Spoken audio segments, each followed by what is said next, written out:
We are the United States of hate. Hate moves us. Hate motivates us. Hate defines us. We hate so many things. That's the direction. Now, so many people hate Donald Trump. Hate. They have no particular ideas, no particular momentum, no particular platform, no political ideology. They hate Trump. Hate him. Can't stand him. Hate him. They hate everything he does, everything he says, everything he writes, everything he tweets. That's it. Hate. We hate. Bruce Springsteen in Australia, apologizing, basically blaspheming our country and the president. Didn't the Dixie Chicks do that years ago?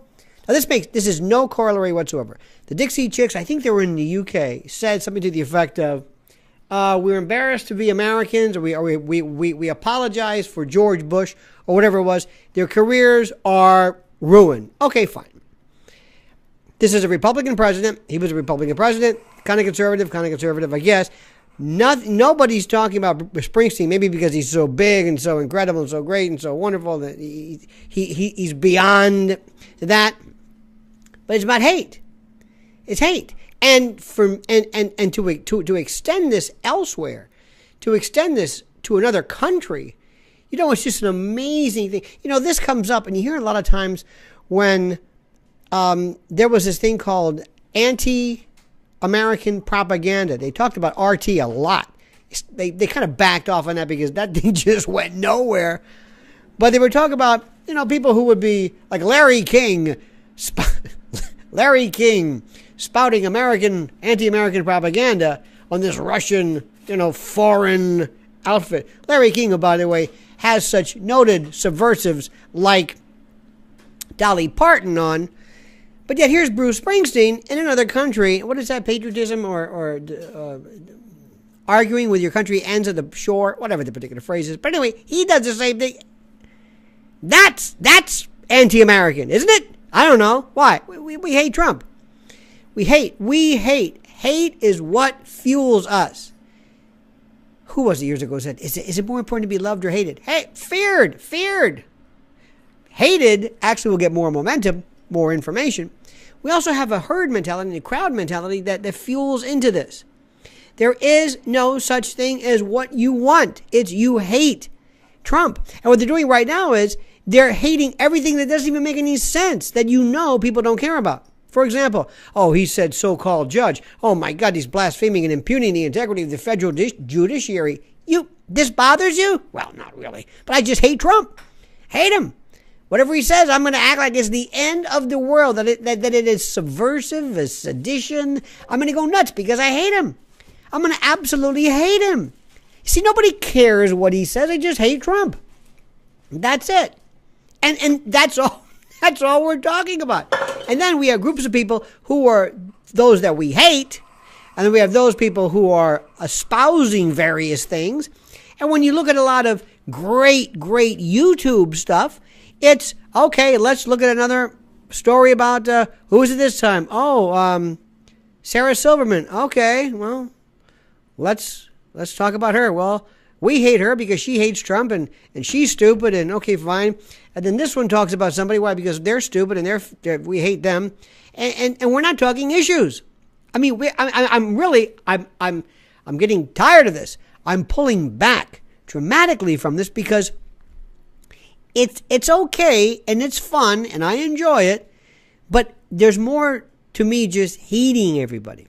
I never hated Bush. I never hated anybody. These people hate Trump. I know people who hate him and they will pretend that they care all of a sudden. First of all, let me just say something. You listen to me very carefully. Nobody in this country gives a goddamn about immigration. Nobody does. Nobody does. You mean to tell me you go at night crying yourself to sleep? Oh, I can't believe these people. We don't have more Somali refugees. Oh, God. I can't. Come on. Stop it. You don't care about that. You don't care about that. Why? You hate Trump. We're the United States of hate. That is our thing. All we need is hate. That's it. I mean, during when we were railing against Bush, and for good reason, it was about the war.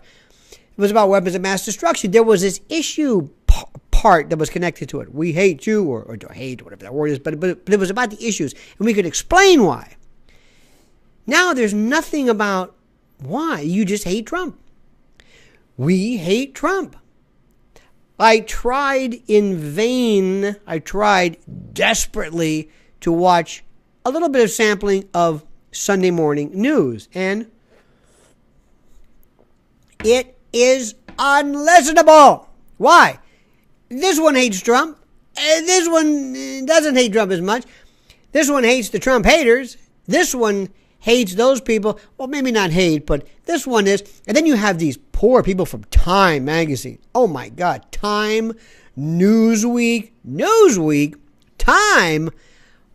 What, is Grit not available? Come on, Boys Life. Let's talk about something that nobody cares. Who cares what Time magazine? There's 8 million opinion pieces. You think people today know Time magazine and the Luce family? Come on. Do you not know what's going on? And somewhere out of all of this, there's going to be somebody like, I hope, you and me, we're saying, enough with the personality. Enough with this. If you watch every single thing that I ever said about Hillary Clinton, it wasn't that I hated Hillary Clinton. It's because I hated what she did, what she stood for, what she was involved with CGI, with Clinton Global Initiative, Clinton Health Access Initiative, Clinton Foundation. It was about that. I don't hate these people. The other day I was sitting in, had a most wonderful time talking, I'm not going to mention names. We're sitting in a room, if you will, and we're just discussing. I had a Marxist economist, I had another Marxist, a communist, and a real communist, and somebody who was like certainly left, real left. Because, by the way, what you're calling left today is not the left, and that just infuriates me because you're not left. These aren't left. This isn't liberal. They're not liberals. They hate Trump. I'm going to say this over and over until you understand it. This is creating the illusion that this is about politics. It's not about politics. It's about hating Trump. That's it. And you call them liberals and call them whatever, but that's whatever. Anyway, so we were talking about this, and somebody very wisely said, in this particular mini salon, as we might call it, this one attendee said, I just don't want to talk about politics anymore. I don't want to, I mean, no, excuse me. Pardon me. Did I say that? No. I don't want to talk about personality anymore. Yeah. Trump's this. Yeah. Okay, we got it. You hate him. Whatever. Got it. I want to talk about the policies. I want to talk about what's going on here. Then I want to talk about how, in fact, words like populism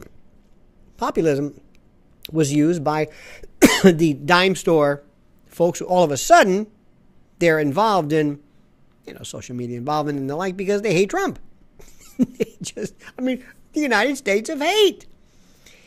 It is just, I cannot focus on this enough. You do realize what's happening right now, especially if you're younger. This may be your first rodeo, and you think, is this what politics is all about? No.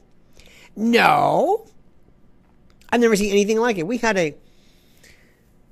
it's a friend. I'm just going to say, a friend of the family. Bless her heart. She's like the classic prototypical Upper West Side liberal, literally and actually. And this woman risked her entire life going into some pretty tough areas of Philly to campaign for Hillary Clinton. Why? She hated Trump. Couldn't tell you one thing Hillary did. Hated Trump. Wasn't about Hillary. About hating Trump. Trump's a genius. He did something. Trump is the heel. Let me ask you this. Go back to professional wrestling. Anybody who doesn't know this, analog, doesn't know this about me, you don't understand from whence I come and came.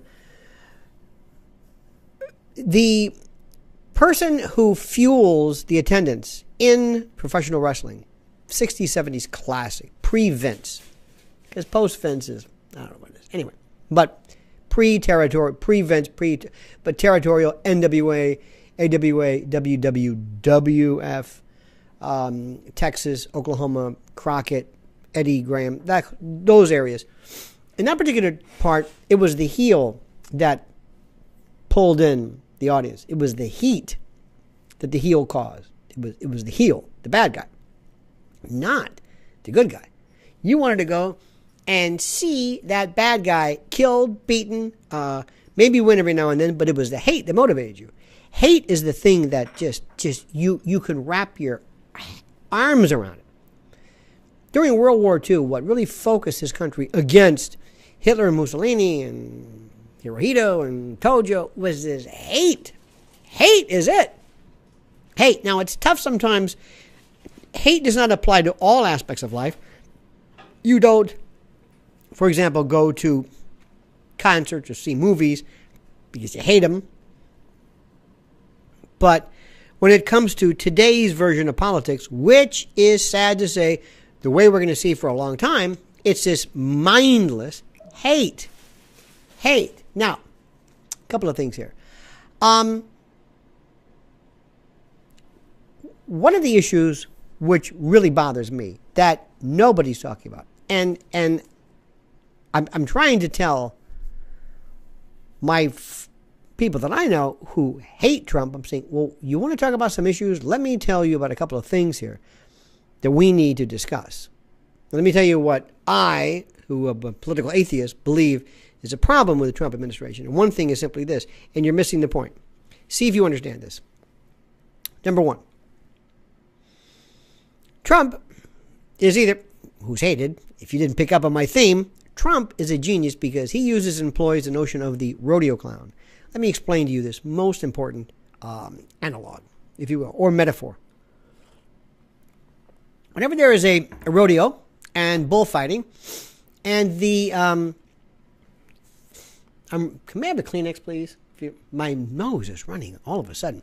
Whenever I talk about hate, it does this. Whenever there is a rodeo and the bull rider is thrown, you send in the rodeo clown to distract the attention of the bull so that the rodeo, the downed rider, can get away. Or he can be attended to, thank you, or helped, or what have you. Pardon me. And that has always been an analogy, an analog, a perfect metaphor for life. Throw something in. Change the subject. Let them, we know what they're going to do. Tweet something, and we'll go off this way while the public falls for this deliberate move on our part to dissuade, distract, redirect their attention. That's precisely what's going on. Steve Bannon, let me try to explain this to you. Nobody cares about Steve Bannon. Nobody. If I go to Times Square, if I go to anywhere, if I go to Kissimmee, Florida, or it doesn't matter. I mean, go and ask, what do you think about Steve Bannon? Let's see. The guy from Johnny Quest? That was Race Bannon, who, by the way, looks like Mike Pence, but nobody cares about this. See, that's Beltway talk. That's CNN, CBS. And you know who else doesn't care about that? The Trump haters, people who hate Trump, and people who are tweeting and posting about Bannon. They don't know who Bannon is. They have no idea. They think he's Breitbart, they think he's anti-Semitic. Breitbart, but what, the publisher now, what is he, Orthodox Jew? They have been so pro-Israel, they make the Jerusalem Post look like Haaretz, if you get that. So it doesn't really matter because you hate Trump, and well, Trump's a misanthrope, a homophobe, a xenophobe, hates gays, or whatever it is. Did you know, by the way, on Sunday morning with Jane Pauley, by the way, isn't it interesting? The ratings are doing great. Even though Charles Osgood, remember him with the bow tie? Whenever he played the piano, I would run. I would run as fast as I can. It's like, oh no. You can hear the slamming the brakes on, hitting the wall. Oh no, Charles is going to play the piano again. Oh, Jesus. We had this guy in my family, Mr. Young, who would come by. It was so funny. This guy was great. And I just as an aside, we'll get to this in a moment, but that was a kid. We would, I don't know why I thought of this. We would go, and my mother's friends would come from St. Louis, and they would stay at this place on Treasure Island, which is St. Pete Beach area. And I remember sitting there with all this cigarette smoke. I mean, this cigarette, and I was just it was child abuse. they play pinochle, whatever. And I was sitting there, and I mean, my God. Anyway, so Mr. Young would come to our house to play the piano, and bang, blah, blah, blah. And it's like, oh no. My mother said, I think I'm going to have to tune this thing. Well, anyway, that's Charles Osgood. It's like, Charles Osgood is Mr. Young. It's like, oh God. Oh no. But anyway, Jane Pauley's there. She's doing a great job. So they had a piece on Donald Trump in Mar-a-Lago. Okay. The thing that you got to understand about Donald Trump, which is to me, the person I've always loved in my life, the maverick, the one who says, I don't care what you think. I don't care what you think. Now, sometimes it's bad. Sometimes when somebody's doing terrible things and soiling your rug and he says, I don't care what you think, it's not a good thing.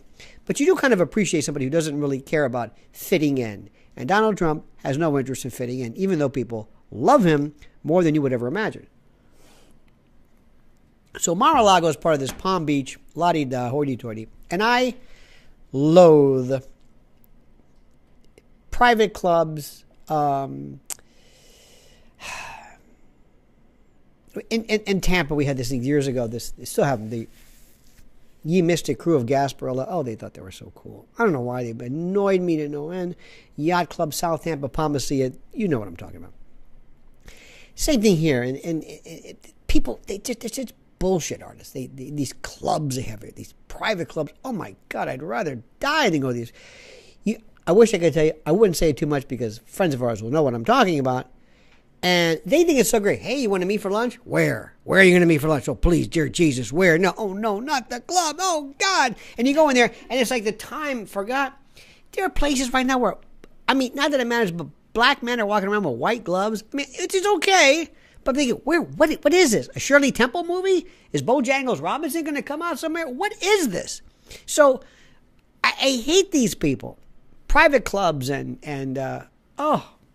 you should go to the Friars one day. I got to tell you about the Friars.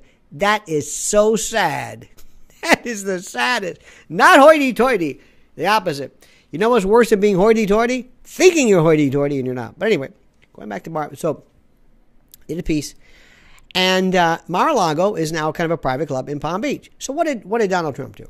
What did he do to piss everybody off?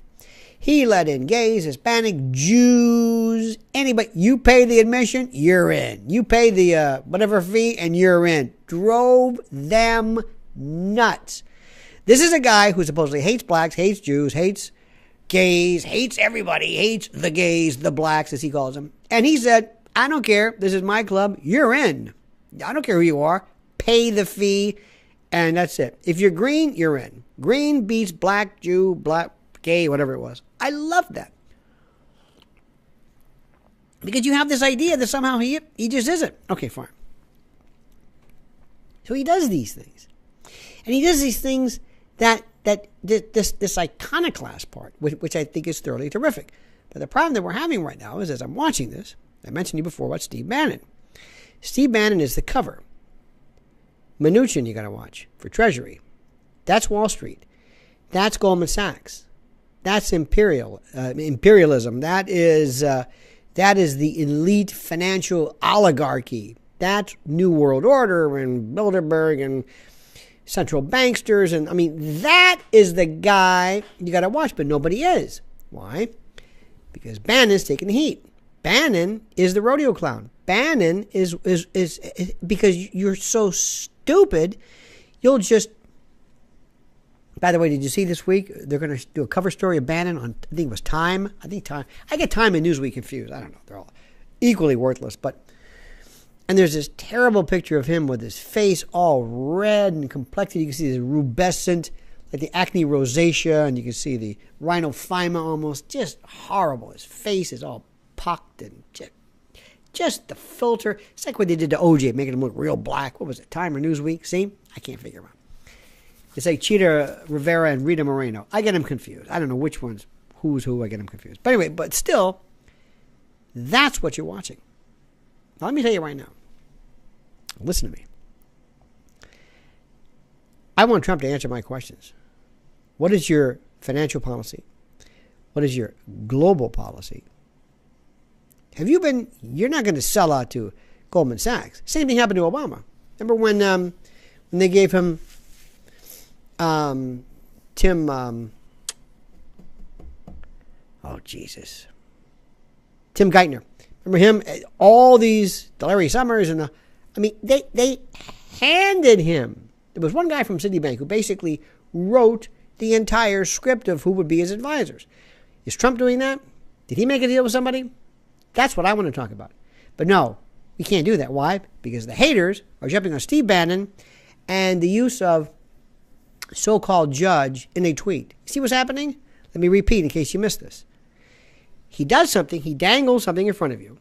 You run, and then meanwhile he's doing something else, which is far more insidious, far more dangerous. It's sleight of hand. It's three-card Monte. He's redirecting your attention, and he knows this, and he's a genius. And you're worried about things, and you're trying to tell me that you give a goddamn about immigration.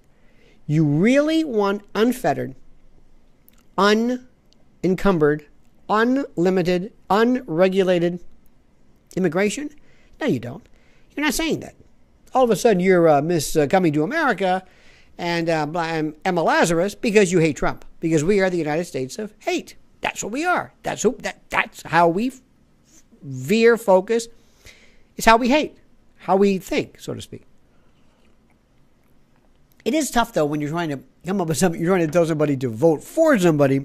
It's a little bit tough, but basically you can use the hate Trump wedge, but it's what describes us. And by the way, social media potentiates that hate, focuses that hate in such a way that people are completely missing the point as to what's going on here. So I want to make this very, very clear. Mnuchin, Treasury, that's the problem. That's what you should be paying attention to. That. But you're not, because Bannon is a rodeo clown. Bannon also, and presidents to an extent, Obama was. He still is, because he's hanging around Washington, supposedly because Sasha, I guess, his youngest, Sasha's youngest daughter, I guess because she's still staying, or she's living in Washington, going to a high school. But that's not it. He's still part of the New World globalist clique. He wants to be the next Tony Blair. See, Tony Blair is the billionaire. Tony Blair is the model for what you do post-office. He's it. Oh, my God. Al Gore's got nothing on him.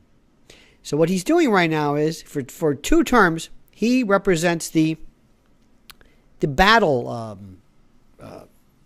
shield. He goes out into battle, he puts his shield up, and they hit him, and they ding him, and they dent it up, and got 4 more years out of this. And then sometimes they want a new shield, or they don't like you, or whatever it is. But you go up and you kind of just ward off what's really going on behind you, which is deep state, ruling class, globalists. These guys are running the show. And what I want to know about Trump is, okay, we know you're going to do some of that. We know it. It's like when you have a business, you know your employees are going to steal. Yes, you don't want it to be too much, but you know it's going to happen. And I know you have to sell out, and I get it. But who exactly?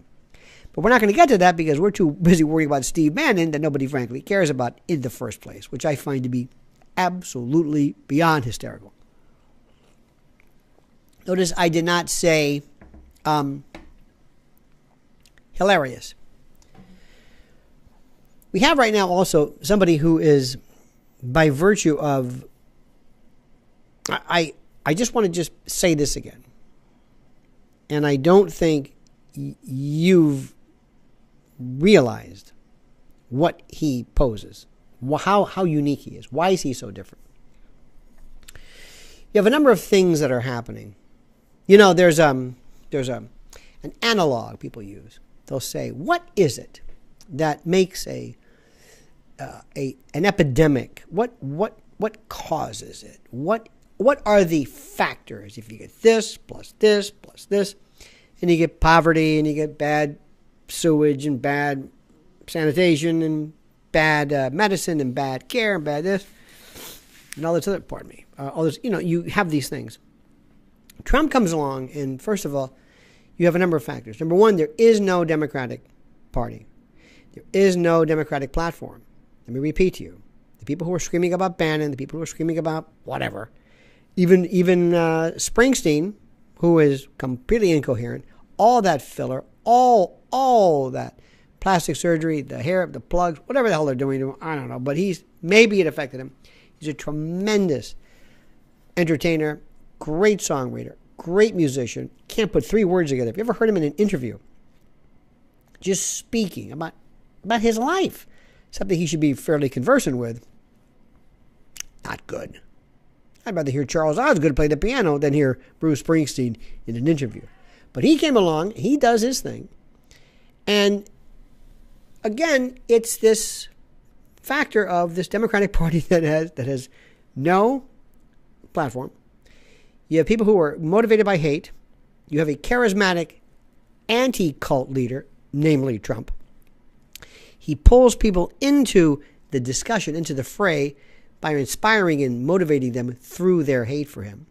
The Republicans have no plan whatsoever as well. Throw in social media. Social media, you will hear me say this again and again and again. It is to political discussion. It is to political movement and mass traction platforms that the Gutenberg Bible was, that the printing press was, these moments, TV, it is as important as TV.